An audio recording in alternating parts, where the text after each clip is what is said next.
दाय जालायलायो फैब्लानो एखेबारे गारि बुख्रुबनांलायनाय अबस्था एखेबारे दिनै बे बुथारग्रा मानसियानो जुदि शान्ति बिबाय गोजोन बिबाय होननानै रंजानाय जुदि संसारा सेस खालामना होनाय जाबाय एखौ संसार जाफुनाय एथ' मोजां संसार फेरेंगारि NGO सार्भिस प्रभाइडारा गोरिब गुन्द्राब्लाबो बयनिबो जिबनाबो जिबन ओरैहा जोंसानि बिफा बेहाबो आलाय सिलाय जाबाय फिसाला गावथार जाबाय न'खरा सिलिंखार बेहाबो जाबाय नै बेहाबो दिनै गावथार जाबाय फिसाया गावथार जाबाय न'खरा सिलिंखार जाबाय। हेल' लोगोफोर रायजोफोर दायो जों थांगासिनो दङ दावरावसाजों लोगोसे BRB जोंहा GB आरो हैबाव कारिगावआवहाय MJबो दंफैयोना सेलेखा होनबाय नों बाजार आच्छा ना गोरान बायदिसिना सेलेखा बाजार दसे बेरायना फैबाय दा थांसै नै जाय न'खराव थांनो नागिरदों बेखौ लोगो मोनबाय माबाया दङ बिथांनि मिसेसआ दंफैयो दा गारियाव गाखोबाय जों न'आव थांसै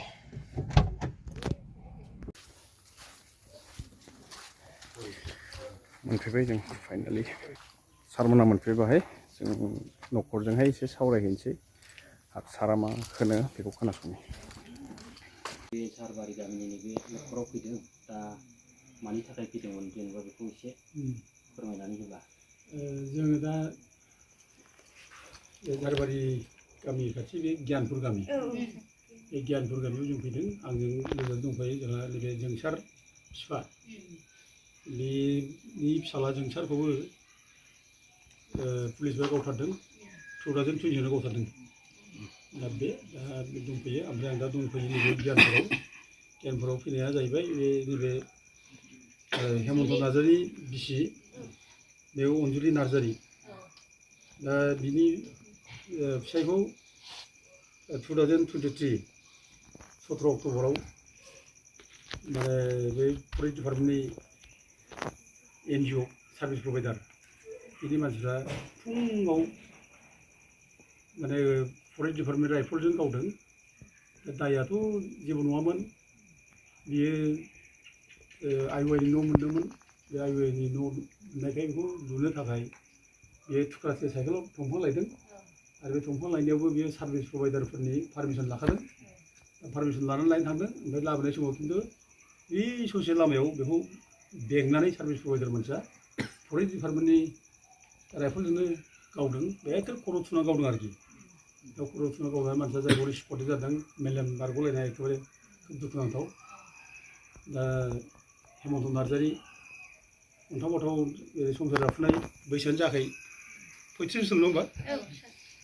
35 बोसोर ओमफ्राय हेमन्त नार्जारिया 38 बोसोरमोन दा बिनि सायाव खुनु एक्सनबो जायाखिसै जेबो आंबो फैनानै बै समाव खबर लाफैदोंमोन जोङो माबा मोनसे बिनि सायाव माने न्याय मोनसे मोननो हायो नामा होननानै केस टेस होनो मानो जों फैदोंमोन दा जोङो खोब मोजाङै रायलायदों मोजाङैनो जों खबर लादों खिन्थु बै समाव एथ' दुखुनांथाव बे जोंनि गेजेराव पार्टि लालायनानै UPPL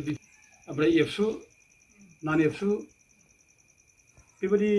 माने फारागजों माने बेयाव फैब्लानो भाइरेल मानसिफोरा दाय जायो आरोखि दा जेनेबा जोंहाथ' खुनु पार्टिजों खोथा गैया ना जों UPPL ना जों BPL सोरबा जों जाथिनि न्यायखौ लानानै जों फैयो नागिरो आरो जों एसे सहाय होनो हायो खोमा जोंखौ नागिरो दा खिन्थु जेब्ला जों बेयाव फैयो जोंखौ बे समाव UPPL मानसिफोर एबसुनि सेंग्राफ्रा जोंखौ माने फैनायखौ मोजां मोनाखै आरोखि मानो फैदों बेयाव फैथाराखै आरो बेबायदि सुखु दुखु जों रायलायनांगौ रायलायफ्रा बे ओमफ्राय बे समाव जों केस होनो नागिरब्लाबो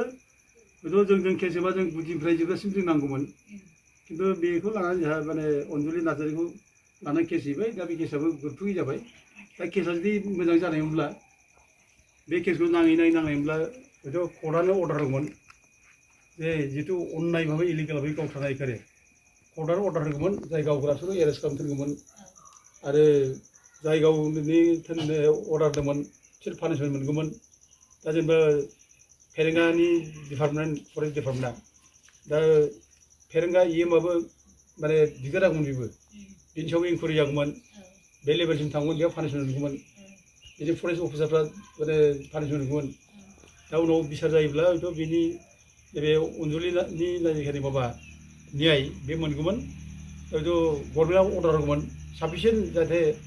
माने एक्ट्रिसिया बेनो हरो आरोखि थांनानै थानाय राहा खालामनो हायो साख्रिबो होनाय मानाय बायदिसिना बे गभर्नमेन्टनि बे कर्टनि अर्डारजोंनो गभर्नमेन्टनो अर्डार माने मोनसे बिथोन होगौमोन आरोखि दा जों बेखौ सानदोंमोन दा खिन्थु बेखिनियाव जों फैनो हायाखिसै दा जों फैब्ला जोंखौ बोराबलायनाय मानाय बायदिसिना खामानि मावनो स्कप होआखै दा बेयाव दा खोब खस्थ' जाबाय दुखु गोनां जाबाय फिसा सानै बे समाव अन्थावथाव दंमोन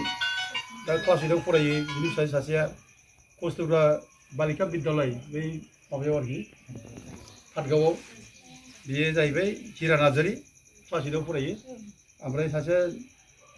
माइदांस्रि नार्जारि बे क्लास 2आव फै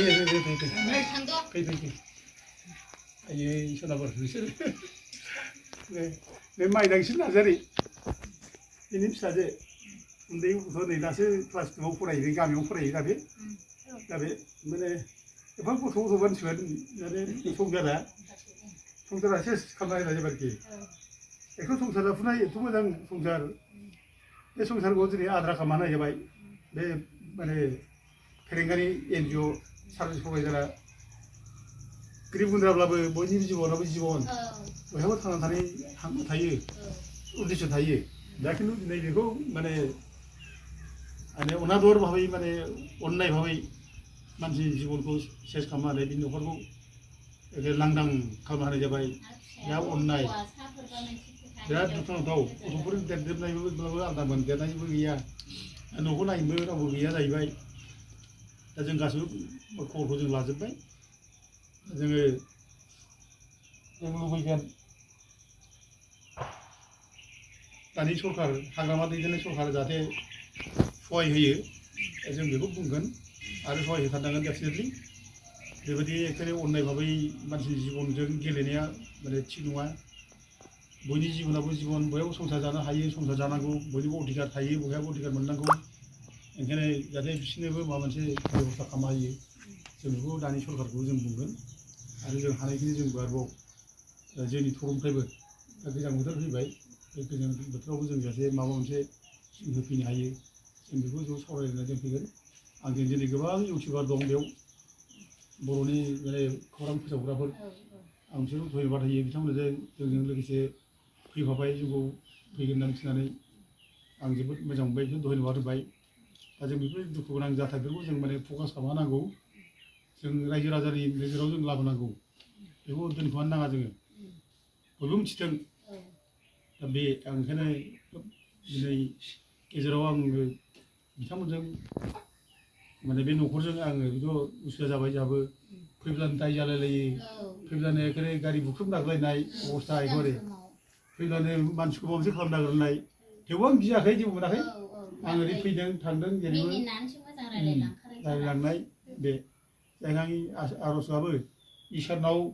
जाहाथे इसोराबो सहाय होयो बे न'खरनो जाहाथे माने उपजुक्त जाहाथे मदद दानि सरकारा होयो आं बेखौ खावलायो बे गामियावनो नै जोंहा जोंसानि बिफा बेहाबो आलाय सिलाय जाबाय फिसाला गावथार जाबाय न'खरा सिलिंखार बेहाबो जाबाय नै बेहाबो दिनै गावथार जाबाय फिसाया गावथार जाबाय न'खरा सिलिंखार जाबाय दा बेबायदि एथ' गिदिर माने खैफोद खालामनानै होनायनि उनाव एथ' मानसिनि जिबनखौ सेस खालामनायनि उनाव न'खरखौ माने सिलिंखार खालामनायनि उनाव दिनै बै समनि सरकारा फेरेंगा मोनहा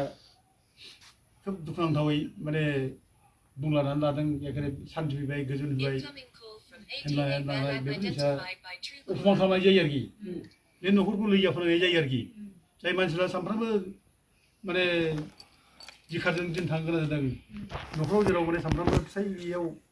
माने लांदां जेराव अनुभब खालामो फिसाइ गैयि न'खराव जेराव माने जेबो गैयै लांदां बे अनुभब खालामनाय समावबो जे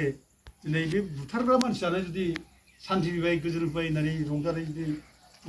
बुङोब्ला बेफोर जिनिसा माने खोब माने गाज्रि मोजां नङा आरोखि दा बेखायनो आं दुखु मोनो बेफोरखौ दा दिनै बेफोरनि थाखायथ' दिनै रायजोफ्रा बेखौ बुजिनानै दिनै निन्दा खालामदों गाज्रि मोनदों बोराबदों खुद्रिदों दा जाय हक जोंनि फैगौ माबाफ्राव जोङो बे न'खरखौ जों एसे नायलांनो हायो आं राजाफोरखौबो जों एसे बुंना होनाय जाबाय जों दायथ' लायोबा जों दायथ' लायो आरोखि जों रायलायो गोरिब गुन्द्रानि थाखाय जों जा मावनो हायो जों मावलाङो आरो जों बे रावखौ जों माबा खालामथारा आइ आफा गोरिब गुन्द्रा जाम्बा जाम्बिखौ जों बोखांनांगौ बिसोर मोजां जानांगौ बिसोर न्याय मोननांगौ बेफोरनि थाखाय खामानि मावो आरोखि आं मावलांगोन दे बिसोरनि थाखाय जाफिननाय सहाय लागोन आं औ दे मा नामलाय नोंना उदांस्रि